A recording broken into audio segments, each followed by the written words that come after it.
Pahalgam attack के बाद पूरा देश सोच रहा था कि मोदी सरकार क्या एक्शन लेगी और सरकार ने निराश नहीं किया है। पूर्व इंडियन एम्बेसडर कंवल सिब्बल ने अटैक के तुरंत बाद एक्स पर सुजेस्ट किया था कि भारत को इंडस वाटर ट्रीटी को सस्पेंड कर देना चाहिए और आज मोदी सरकार ने ठीक वही किया।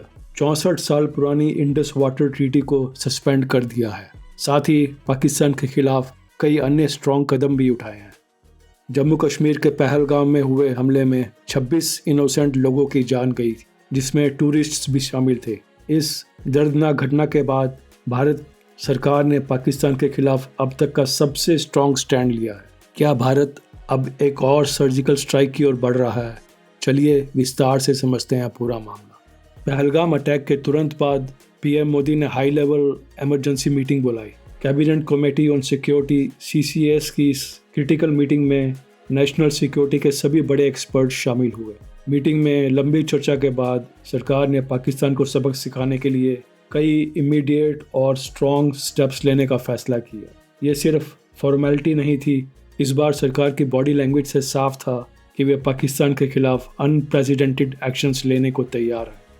सबसे बड़ा और हिस्टोरिक फैसला था 64 साल पुरानी इंडस वाटर ट्रीटी को सस्पेंड करना। 1960 में साइन की गई ये ट्रीटी दोनों देशों के बीच पानी बांटने का इम्पोर्टेंट एग्रीमेंट थी, जो 3 वॉर्स, कई बॉर्डर टेंशन्स और दशकों की हॉस्टाइल डिप्लोमेसी के बावजूद भी जारी रही।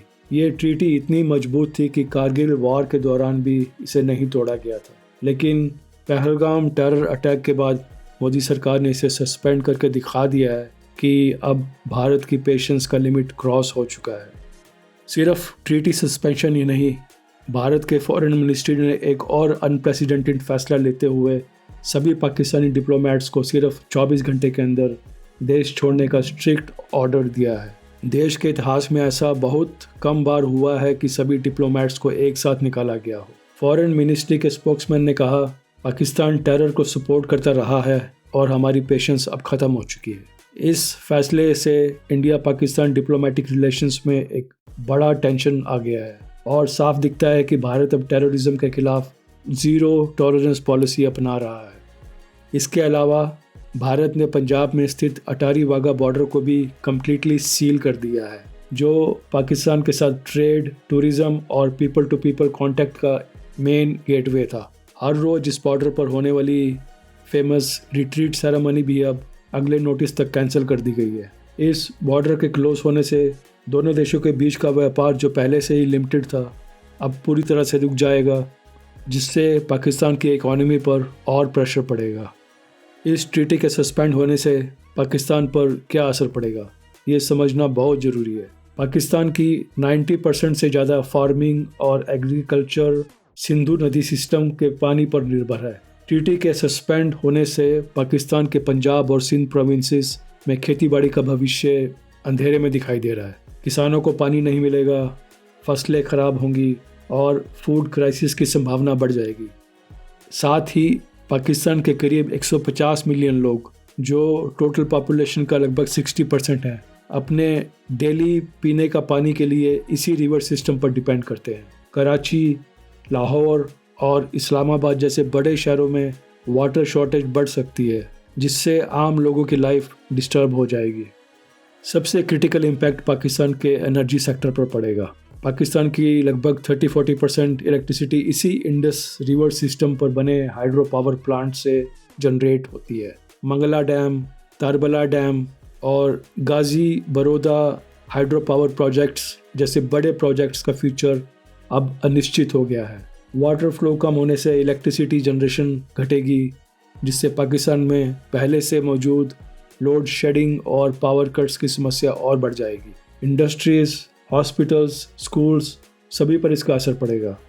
एनर्जी क्राइसिस से पाकिस्तान की ऑलरेडी स्ट्रगलिंग इकोनॉमी पर एक और बड़ा ब्लो लगेगा, जिससे उसके जीडीपी ग्रोथ रेट और अनएम्प्लॉयमेंट रेट और भी वर्स हो सकता है।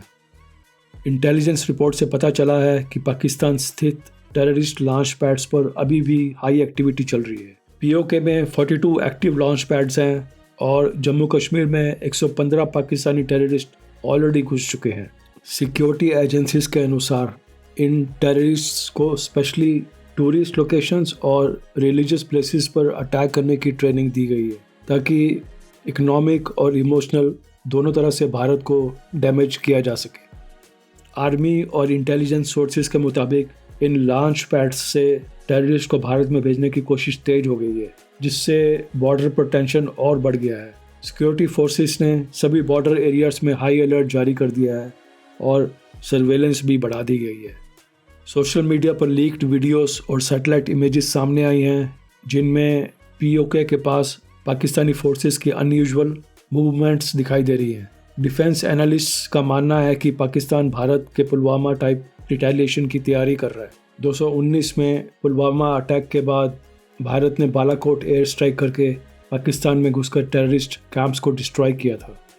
इन इमेजेस में दिख रहा है कि पाकिस्तान आर्मी ने पीओके में अपनी पोजीशंस को स्ट्रेंथन किया है और एयर डिफेंस सिस्टम्स को एक्टिवेट कर दिया है। फॉर्मर आर्मी चीफ्स का कहना है कि ये सब पाकिस्तान के डर को दिखाता है कि भारत इस बार भी स्ट्रॉन्ग मिलिट्री एक्शन ले सकता है। हाई लेवल मिलिट्री सोर्सेस ने कंफर्म किया है कि इंडियन आर्मी, एयर फोर्स और नेवी सभी हाई अलर्ट पर हैं और किसी भी इमरजेंसी सिचुएशन से निपटने के लिए फुल्ली प्रिपेयर्ड हैं। डिफेंस और फॉरेन पॉलिसी एक्सपर्ट्स के अनुसार अगले कुछ घंटे और दिन बहुत क्रिटिकल हैं। ये देखना बाकी है कि भारत पाकिस्तान के खिलाफ और क्या स्टेप्स लेगा। स्ट्रैटेजिक एक्सपर्ट्स का मानना है कि इंडस वाटर ट्रीटी का सस्पेंशन और पाकिस्तानी डिप्लोमेट्स को निकालना सिर्फ पहला कदम है। National security adviser Ajit Doval की अध्यक्षता में एक स्पेशल कमेटी बनाई गई है जो हर 6 घंटे में सिचुएशन को रिव्यू कर रही है। सोर्सेज के अनुसार पीएम मोदी ने सभी इंटेलिजेंस एजेंसीज और आर्म्ड फोर्सेस को फुल फ्रीडम दे दी है कि वे जैसा उचित समझे एक्शन लें। कई सीनियर ऑफिशियल्स का मानना है कि दूसरा बड़ा कदम सीमा पार से सर्जिकल या एयर स्ट्राइक हो सकता है, जैसे कि 216 और 219 में हुआ था। लेकिन इस बार रिएक्शन का स्केल बहुत बड़ा हो सकता है। पहलगाम टेरर अटैक के बाद भारत ने अपनी तरफ से अब तक का सबसे स्ट्रॉन्ग और कोऑर्डिनेटेड एक्शन लिया है। इंडस वाटर ट्रीटी जैसे हिस्टोरिक एग्रीमेंट को सस्पेंड करना, सभी पाकिस्तानी डिप्लोमेट्स को देश से बाहर करना और अटारी बॉर्डर को सील करना, ये सभी अनप्रेसिडेंटेड स्टेप्स भारत की चेंजिंग फॉरेन पॉलिसी और न्यू अप्रोच को दिखाते हैं। मोदी सरकार का ये मैसेज क्लियर है कि टेररिज्म की कीमत चुकानी पड़ेगी। अंतर्राष्ट्रीय कम्युनिटी की रिएक्शंस भी पॉजिटिव रही हैं। यूएस, फ्रांस, यूके और जापान जैसे कई देशों ने भारत के इस फैसले का समर्थन किया है और पाकिस्तान पर टेररिज्म को सपोर्ट ना करने का प्रेशर डाला है। लेकिन क्या यह सिर्फ शुरुआत है? क्या भारत आने वाले दिनों में और भी सख्त कदम उठाएगा? और सबसे बड़ा सवाल, क्या हम एक और सर्जिकल स्ट्राइक या मिलिट्री ऑपरेशन देखने वाले हैं? ये सवाल अभी हवा में है और पूरा देश और दुनिया इसका जवाब जानने के लिए वेट कर रहे हैं।